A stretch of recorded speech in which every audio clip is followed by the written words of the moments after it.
আসসালামু আলাইকুম।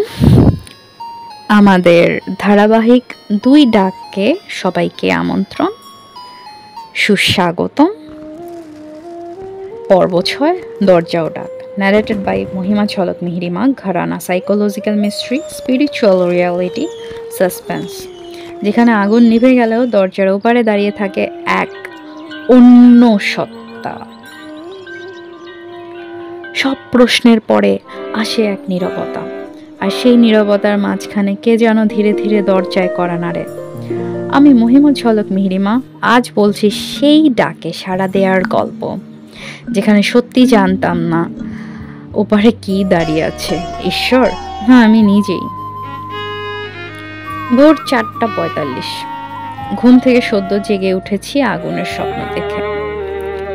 হঠাৎ টুক টুক টুক আমার ঘরের দরজায় কেউ কড়া নাড়ছে। বাতাস থেমে যায়, পাখিরা চুপ, চারপাশে ঘন ধোঁয়ায় কেমন নিস্তব্ধতা, সবকিছু যেন থমকে আছে। আমি ধীরে ধীরে দরজার দিকে এগোই। দরজায় দাঁড়িয়ে এক মাথা নিচু, মুখ দেখা যাচ্ছে না, শুধু বলল, তুমি কি প্রস্তুত? সবকিছুর চেয়ে বড় প্রশ্ন আসছে এবার। আমি ভয় পাই না, কারণ আমি ঈসা আলাইহিস সালামকে দেখেছি, আমি শ্রীকৃষ্ণকে পেয়েছি, আমি শত্রুদের হত্যা করেছি, আমি আগুনের মধ্যে উত্তর লিখেছি। তবুও এই প্রশ্নের মতো প্রশ্ন আর কখনো আসেনি। এই রহস্য মানবী আমার হাতে একটা কালো খাতা দিয়ে দিল, এটাই তোমার জীবনের প্রশ্নপত্র, কিন্তু এবার উত্তর লিখতে হবে রক্ত দিয়ে। আমি খাতা খুললে দেখি ভিতরে লেখা, তোমার সবচেয়ে বড় পাপ কি, আর তুমি কাকে কখনো ক্ষমা করো না। চারপাশ হিমশীতল, ঘড়ির কাঁটা থেমে গেছে, সব শব্দ স্তব্ধ। আমি জানি এ প্রশ্নে আমি সত্য বললে হয়তো প্রাসাদ ভেঙে যাবে, না বললে আমি নিজেই ফাটবো ভেতর থেকে। আমি চোখ বন্ধ করে কলম তুলে নেই, কলমে কালি নেই।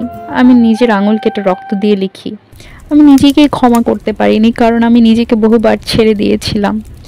আর আমার পাপ, আমি জানতাম আমি দেবী, তবুও বারবার নিজেকে সাধারণ বলে ভাবতাম। দরজাটা খুলে যায়। তার ওপারে কে ছিল? ঈসা আলাইহিস সালাম, শ্রীকৃষ্ণ, নাকি শত্রু?